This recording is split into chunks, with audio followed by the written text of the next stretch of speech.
Dr. Patel, let's ask the question about toothbrushes, soft brushes, hard brushes, electric brushes, hand brushes. Tell us what's the best. Well, I'm using an electric brush. So I think the electric brush is much more better than the hand brushes. The hand brushes had its disadvantages and advantages. It does not apply the force to the tooth in the right way. It does not apply the force in the right direction, because when you are brushing, you are moving your head or you are moving your hand in every other way. In an electric brush, you just follow the directions, 45-degree angle to the tooth, and then follow it all the way around. It cleanses it nice and very, very well. Some of the electrical brushes will also create a vibration at the same time, and with that vibration, the plaque attached will come out also at the same time. Electrical brushes are much more better than hand brushes. Okay. And should people have soft brushes or rather hard brushes? There seems to be lots of controversy out there. Well, we always tell our patients to use soft brushes. The hard brushes, and with the wrong habit, it can create an abraded area around the tooth and the gum, or at sometimes it may create a recession of the gums.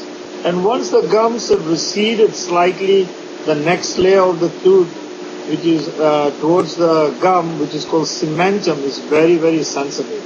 And this creates a hell lot of problems. Sensitivity is one of the most difficult problems to solve, because you do not want to cut the tooth structure at this stage, and you want to treat the sensitivity, which is very, very difficult at times. I got it. Now, you said 45-degree angle. So let me ask you, is it, and I really had that question for a long time, is it more important to brush the white part of the tooth, the enamel, or the gums, or is it, give us some hints there of what to pay attention to actually? Well, the most important part to brush in the whole area is that 1 millimeter below the gums and 1 or 2 millimeter above the gums. These are the places where the plaque is accumulated. On the top of the crown, the plaque is very, very self-cleansing. While you eat an apple, it will clean by itself. It is just a matter of habit and matter of cleansability of a patient, how clean he wants to be. While you have taken extra care with that 45-degree angle tilt to your brush and reach that area below the gum, that 1 millimeter below the gum, the white part of the tooth, which is called the crown, will be clean by itself. But if you just concentrate on the crown and do not go near the gums, then you are creating a gum disease in the long run. So we don't want to do that. Wonderful. Now let's go a little bit into flossing, since we're on this whole thing. Is there any difference? Number one, where should they pay attention with flossing? Is it upwards massaging the gums, or is it sideways the tooth? And is there any difference between the thick floss, the small floss, the plastic covered floss, or the not so? Anything to it? Yeah, by plastic cover, I understand you mean the waxed floss. Yeah, the waxed floss are easy to glide along the tooth. The true way to floss is to hold it first nicely between the two of your index fingers. Once you have held it nice and tight around the index fingers with the thumb, you have to glide the floss slightly between the two contact areas of the tooth.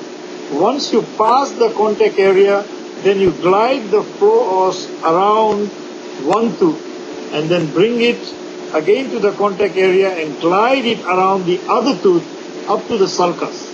That is a true way of flossing it. Not just getting in and out with the floss. You have to floss very, very nicely. Nice, tight grip. And then gliding it nicely with your thumb motions. There are electrical flosses. I do not like them. I do not think they are justifying the true way of doing it. There are flosses with some hooks available in the supermarket.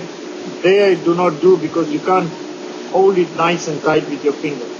The floss should not be loose. The string should not be loose. It should be stretched to its maximum to glide nice and good at the contact area, and then around one tooth, and then come and glide and clean the other tooth. Now, that's the true way of it. Question personally, like, I know that if for whatever reason, and I know I shouldn't do that, especially not talking to a dentist, I shouldn't even admit it, but if I don't floss for 2 to 3 days, and I floss again, I will actually have a little bit of bleeding there. And then usually the next day when I floss again, the bleeding is gone again. Should I be concerned? No, you should not be concerned. There are two things you should be concerned about. One, that when you glide the floss around the tooth, you should be careful that you are not damaging it directly by going right to the gum in a forceful manner. You should come near the gum and then squeeze the just like you're squeezing a cotton, just around it, and just glide it around that. You should not be forcing in that area. Initially, because of the plaque accumulation, the gums may be inflamed, and that may have created some bleeding, but eventually by the next day you say you feel good, that means you are doing the right thing. Wonderful. Now, one more thing. I know you're from India, and I have lived in India for a while, and I've seen you people there using a gum scratcher. Should we clean our gums? Is the brush okay to do so, or do we need one of those, scraping things the way in your country? The tongue scraper, yes. The tongue scraper, I've been using it since I'm 60 years old, so probably right from age 5 I may have been using it. So for 55 years of my life I've used it.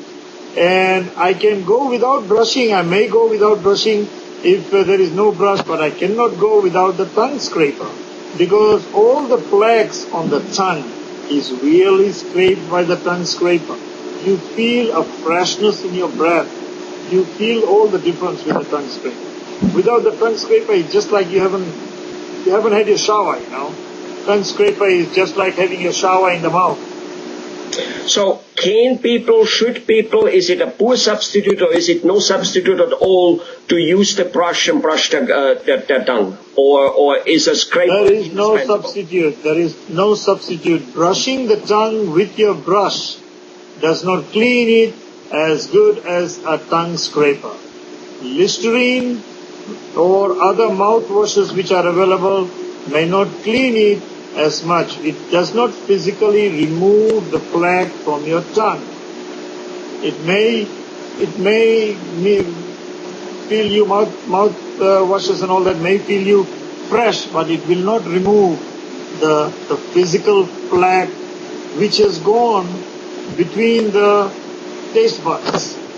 And those are the ones from the crevice the tongue scraper will take it out. Interesting. And where can people get one? Because it's not necessarily sold and promoted the way toothbrushes are promoted. Where should people go for it? Is there something they should look for? Well, many dental offices carry it. Our dental office do carry it from time to time. And once we recommend to the patient, they will buy the tongue scrapers, and they are very, very handy. So dental office is the main place. You may find it on the internet, but dental office would be the first place to see. Dental office and internet. Got it. Well, thanks, Dr. Patel. Very informative like always. Bye-bye. Thank you. Thank you very much. Bye.